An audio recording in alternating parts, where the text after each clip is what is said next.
Kawalan ng sense of urgency na ibaba ang presyo ng bigas, pinuna ng Quintacom sa Kamara.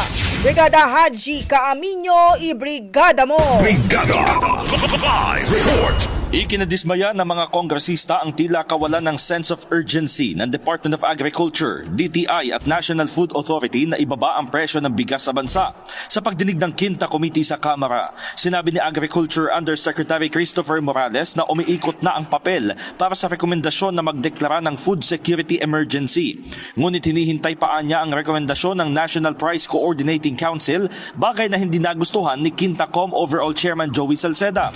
Bigo kasi ang mga ahensya na magsumite ng draft ng Food Security Emergency Declaration mahigit isang linggo na matapos itong suportahan ni Pangulong Bongbong Marcos.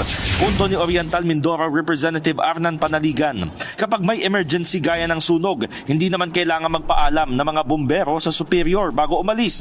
Hinimok ni Panaligan ang DA na maging dynamic at agresibo sa kampanya na magbababa sa presyo ng pagkain lalo na ang bigas.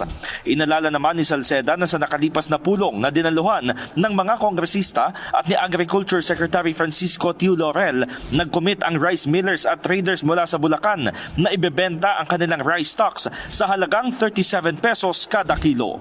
In the heart of changing lives, ito si Brigada Haji Caaminyo ng 105.1 Brigada News FM Manila, The Music and News Authority. Brigada. Ang bahaging ito ay hatid sa atin ng Power Cell Salabat, ginhawa ng bawat nangangarap.